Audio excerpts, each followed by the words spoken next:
Hello, hi guys, and a very warm welcome to or back to my channel, and a big thank you for tuning in. I do apologise for my extended but necessary hiatus, but I'm definitely back now and I'm here to stay. And of course I'll be covering another true crime case today. I know the last case I covered may not actually be deemed true crime just because nobody was actually convicted of any crimes and it was officially deemed accidental. But this case is definitely a true crime case with convictions and equally as convoluted as the last one. So the case that I'll be covering today is the Darice Knowles case, which took place in 2006. And I think the time that the case took place is a contributing factor as to why when I was researching this case, I didn't really see much online about it.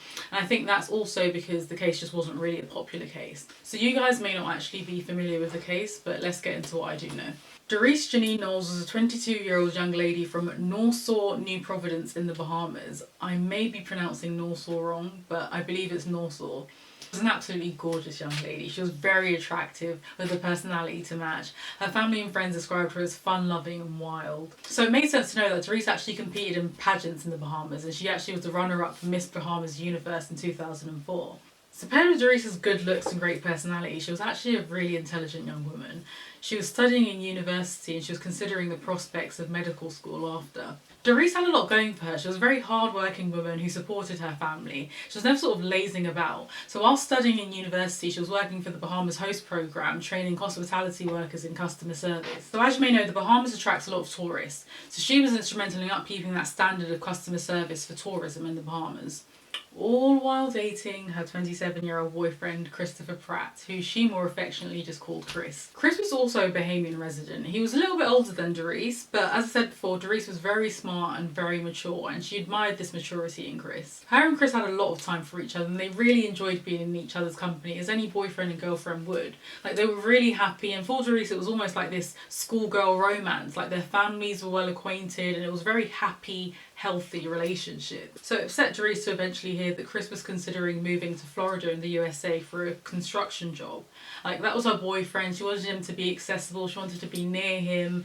But Chris promised that, you know, it was for the best, and once he gets things situated abroad, she can come over too. And I think globally, America's sort of seen as like this land of opportunity where the American dream still exists. So, you know, I think Chris saw this emigration as an opportunity to improve his quality of life and make more money. So in 2005, that's exactly what happens. Chris goes over to Florida in the USA, and Darice remains in the Bahamas and she continues studying.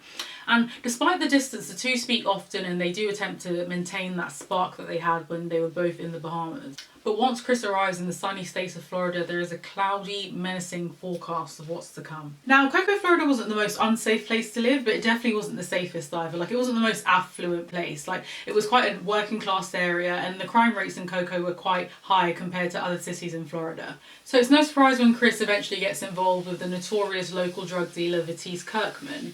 And there's no better way to put it than Vitesse was just bad news. Police were familiar with Vitesse. He had an extensive criminal history with criminal activity ranging from robbery to drug deals.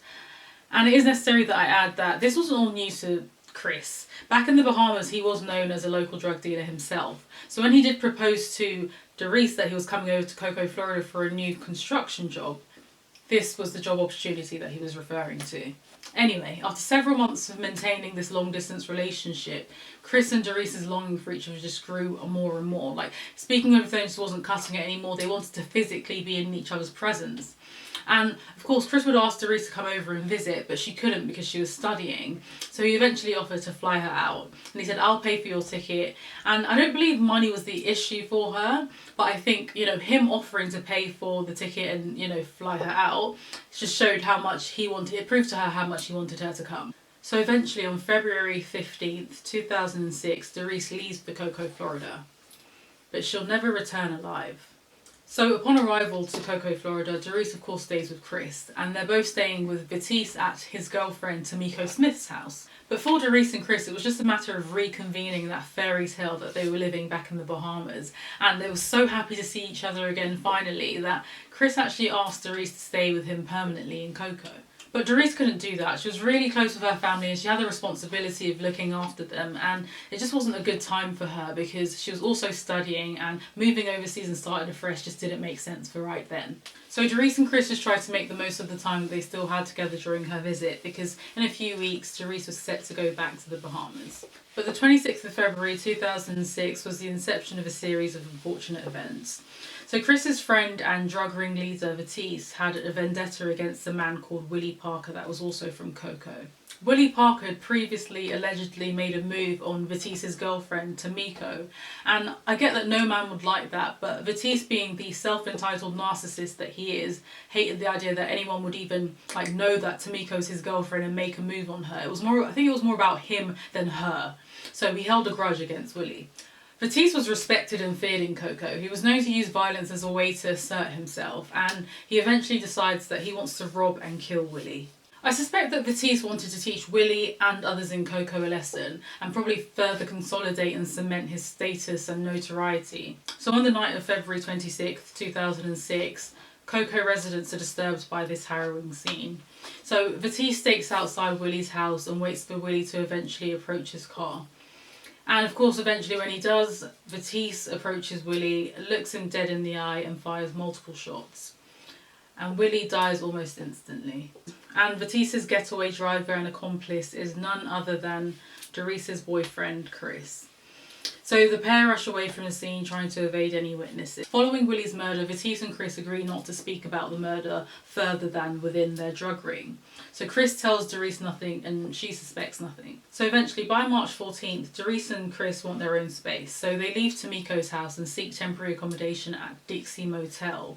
And during this part of their relationship, by this point they weren't actually together. Allegedly they were on and off, but they were still on good terms and still maintained a sexual relationship. So by now there's only a few days left before Darice is set to go back to the Bahamas, and she's young and she wants to enjoy herself and fully soak up this Miami experience. So on the 15th of March, Darice goes to a bar called Carl's Club on Cocoa Beach, and as you can imagine, she is the centre of attention there. She's fun, she's fiery, and she's stunning. She's this gorgeous beauty pageant queen from the island of Bahamas, and men from all corners of the room are flocking to buy her a drink, and she's accepting because why not? She's living her best life, she's enjoying her night, she's meeting new people, enjoying new conversation.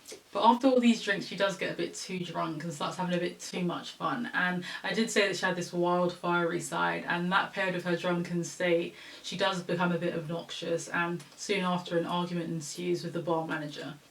She's then asked to leave, but she refuses and the police are called. So the officer on call that night is Officer Giovanni Freeman, and of course he does have a job to do, but he also has eyes, and he's immediately attracted to Darice. So he offers to give Darice a lift back to her motel, and once they do get back to the motel, they park up and sit talking for hours. They really do hit it off, and Officer Freeman thinks, we had such a good time tonight, why not meet again tomorrow and get to know each other a bit better when he's off duty and they'd go out for a proper date. So Darice agrees to meet Officer Freeman the following day. So she takes his number and returns to the motel where she's staying with Chris. So Darice keeps her promise and she gives Officer Freeman a call the next day, and they arrange to meet that evening once he's through with work. Now, there was this strange coincidence where earlier that day when Officer Freeman was working, he pulled Chris over that afternoon for some traffic-related offence. They don't know each other from Adam, but he happened to pull Chris over for some sort of traffic-related offence.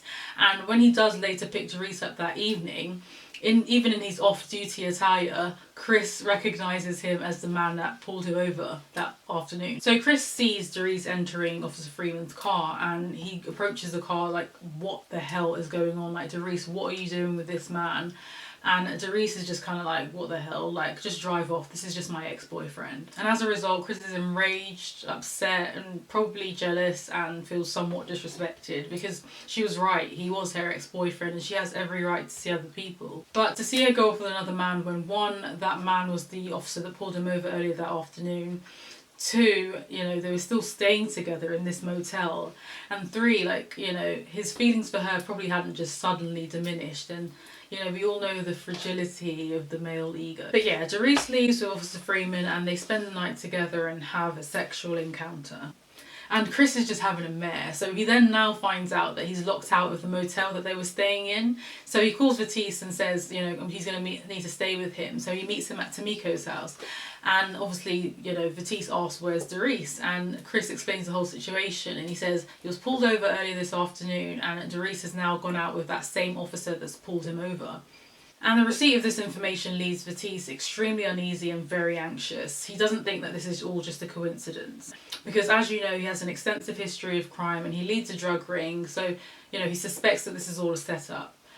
And Chris allegedly sort of reassures him that they can't get anything out of Darice if that's the case, because she knows nothing and he trusts her. She's not that type of girl. She wouldn't do that to him. So the following morning they can now gain access back to the motel and they sort of arrive around the same time. And upon arrival, Chris starts packing immediately and he says he doesn't feel safe in this motel anymore with, police snooping around. And that isn't really a problem for Darice. She's set to be going back to the Bahamas that evening, so she needed to pack anyway. But she does reassure Chris that, her date had nothing to do with him. Like, she was being obnoxious at a bar and the police were called and they hit it off and he's taken her out. She also said that if he wanted to trace her for whatever reason, he couldn't anyway, because one, she was going back to the Bahamas, and two, she gave him a fake name. Tamiko Smith, to be precise. So Chris says later that day he drops Darice off at the airport in time for her flight back to the Bahamas. But strangely, after 4 days, Darice still hasn't arrived in the Bahamas and her mum can't get through to her.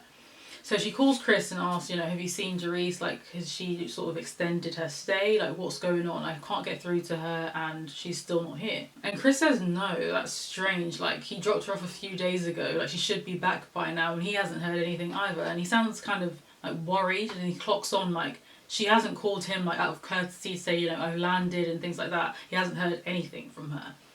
But Chris couldn't be of further assistance to Darice's mum, so she calls the Cocoa, Florida Police Department, now suspecting that Darice has been kidnapped.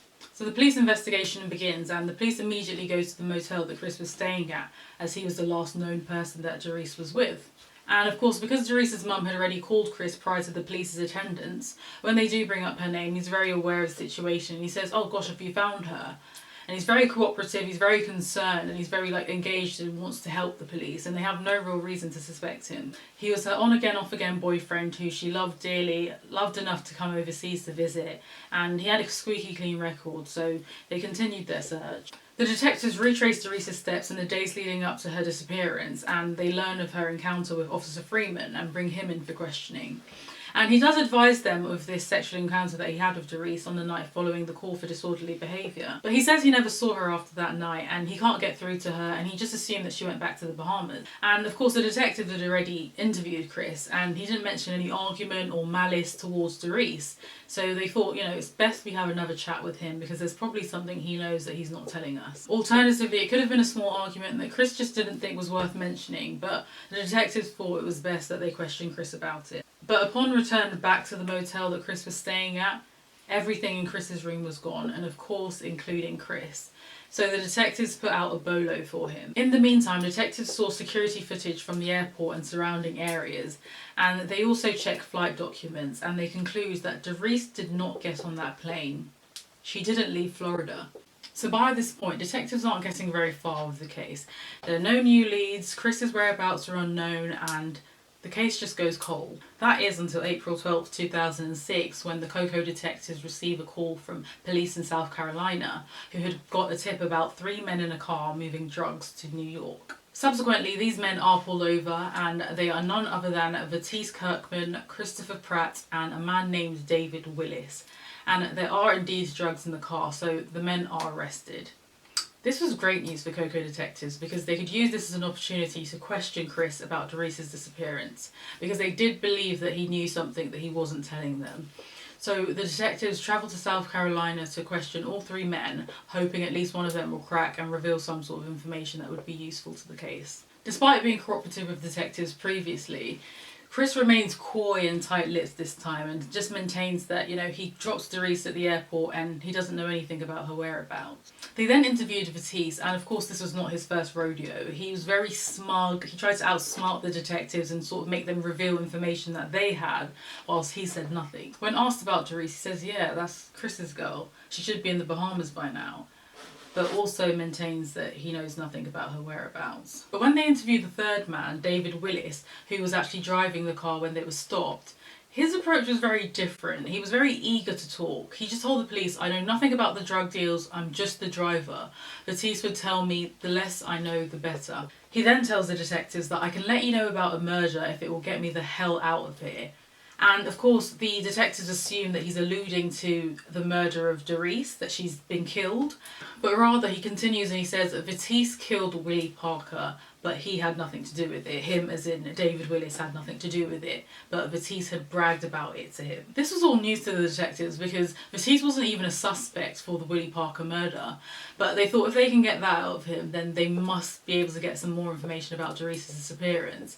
And David Willis responded, "I don't know where she is, but I know that they killed her." So with David not being able to offer any more information pertaining to the alleged murder of Darice, as well as the absence of any evidence or Darice's body, the police could not charge Batiste or Chris with the murder of Darice. However, with David's confession, the detectives did have the contents of the car tested and found a firearm that was proven to be the one used to shoot and kill Willie Parker, which obviously corroborated David's statement. So the men were put on trial for drug offences and the murder of Willie Parker.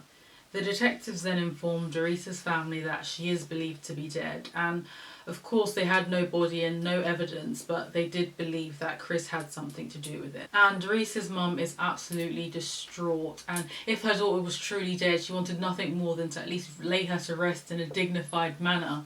So she flies to America and asks to speak with Chris, hoping that, she can appeal to him so he can reveal some sort of information, or at least, say where her body is or something.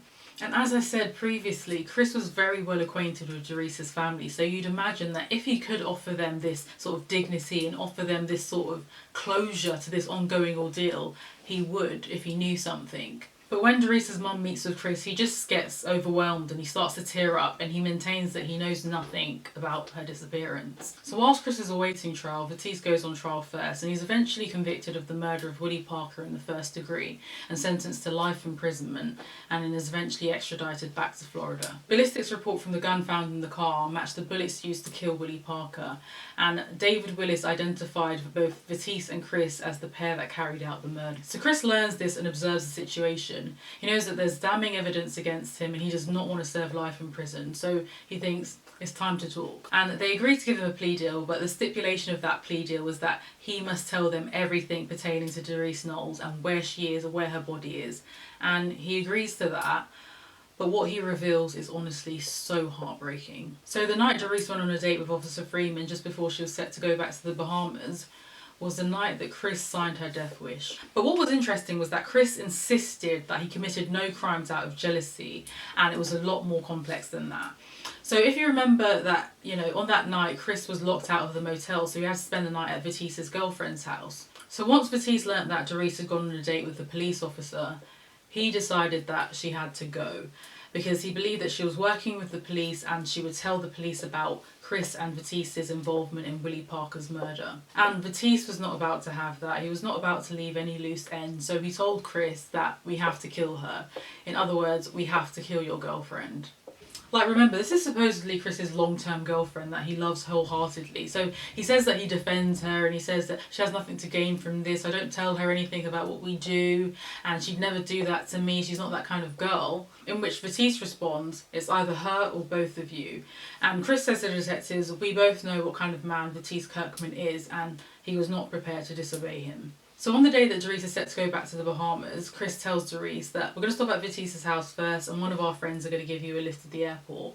And unsuspecting Darice, of course, goes ahead with this because she trusts Chris and she has no reason not to trust Chris. So once they get to Batiste's house, Batiste and David Willis get into the car and David Willis drives them all to Merritt Island Home Depot, where Batiste is actually caught on security footage purchasing some items. David is then instructed by Batiste to drive home and then let Batiste borrow his car. So if it's not clear by now, Batiste had no intention of dropping Darice at the airport. Rather, he orders Chris to tie Darice's hands and feet up with the duct tape that he had just purchased, and Chris obliges. Darice is now pleading with both of them. She's begging them not to hurt her. She's fearful of what's to come because she doesn't know what they're going to do to her, but she knows that she's fighting for her life at this point. So Batiste drives to a wooded area on the outskirts of Coco, and once they arrive, he pulls out a gun and points it at Chris and tells him to dig.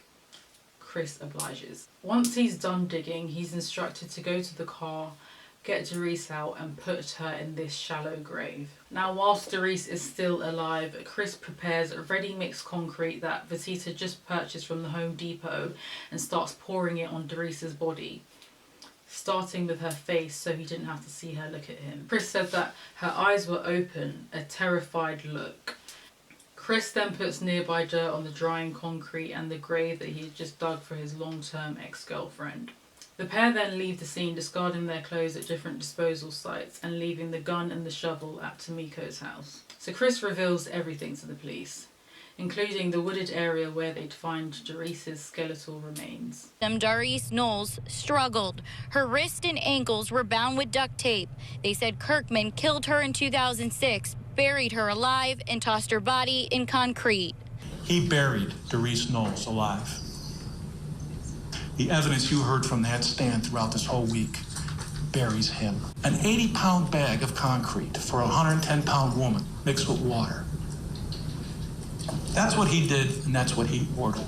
So at trial, Batiste claims that he had no motive to kill Darice. He claimed that it was all Chris, and Chris was jealous that Darice had slept with Officer Freeman, and that's why he killed her. In an effort to minimise his prison sentence for Darice's murder case, Chris then agrees to be the prosecution's main witness against Batiste Kirkman. For which Kirkman is already serving a life sentence. His defense team said Christopher Pratt, the victim's boyfriend at the time, killed Knowles. He's the one that took the lead. He's the one that dug the hole. He's the one that tied her up. He admitted all that. He did it all. You're actually the person who murdered Darice Knowles, aren't you? You could say that, yes, sir. Kirkman's attorneys got Pratt to admit he dug the hole in a wooded area of Cocoa, threw Knowles in, and buried her alive with cement. They say Pratt was the one who was angry at Knowles, and it was his idea to kill her. You were mad because she was sleeping with somebody else. No, sir. It had nothing to do with that, sir. But prosecutors argued her death was premeditated. Kirkman had a role in killing her, and the jury agreed.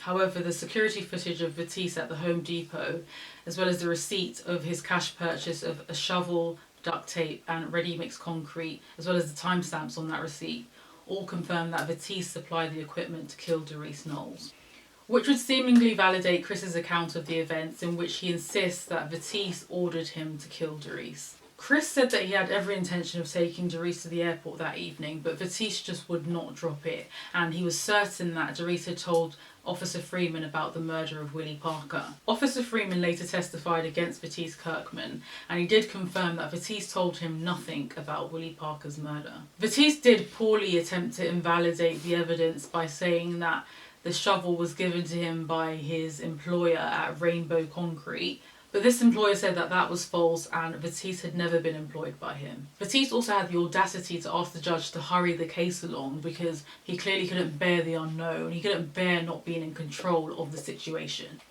He said in court, "It's been a long 2 weeks. My family, my grandma can't take much more of this. Everybody is ready." And I find it ridiculous that he had the audacity to say that in a courtroom full of Darice's family who had travelled from the Bahamas just to seek justice for Darice's murder. If he's over going to court every day, imagine how they're feeling. Like, he created this whole situation. Like, he had such little regard for her family, yet his family should be considered. No. Batista's god sister also tried to turn the jury by, I guess, sort of humanising Batiste. She said he was the perfect brother, we spoke every day. And sorry sis, that's just not good enough. And on the 29th of April 2016, Batiste Kirkman was sentenced to death for the murder of Darice Knowles in the first degree. Is John A. Torres for Florida Today and FloridaToday.com at the More Justice Center in Viera, where Judge Jeffrey Mull just sentenced Batiste Kirkman to die. It is therefore ordered that the sentence of this court is that you shall be put to death in the manner and means provided by law.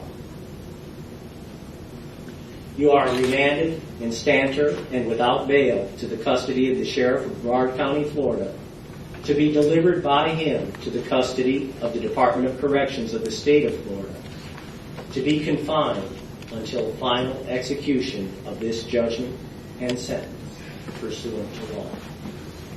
May God have mercy upon your soul. Christopher Pratt was only sentenced to 10 years imprisonment for Darice's murder after cutting a deal, and he was only charged with second-degree murder. But another stipulation of that deal was that upon completing his collective 20 years imprisonment for the murder of Darice Knowles and Willie Parker, he must return to the Bahamas and never return to America again. And that's all I've got for this case. I do think that the sentencing was disproportionate. Ultimately, I do think Batiste deserved a harsher sentence, but I'm not sure about 20 years for Chris. That's solely because it wasn't a spur of the moment thing. He knew Batiste's intention and he didn't stop him. He went ahead with it. He even brought Darice to Batiste, if anything. So I'm sure he was fearful for his life, and I don't dispute that. But ultimately, I think he could have handled the situation differently. What I can't wrap my head around is like why they killed her. Because if she had already told the police about Willie Parker's murder, then realistically they'd only be killing her as a punishment, as opposed to stopping her from telling on them. But then doesn't that just bring like more attention to them? Anyway, thank you guys for watching once again. I really do appreciate it, and I honestly mean no disrespect to anybody involved in this case. But I'd love to know what you guys think. Do you think no sentences were deserved, or do you think they should be harsher? Please comment below. And once again, I do apologise if there's anything that I have missed out. If there's something that I don't know that you guys know, please let us all know in the comment section. But all in all, I do hope that you guys enjoyed this video, and if you did, please give it a thumbs up and subscribe. That's all I have for now. I'll see you in my next video.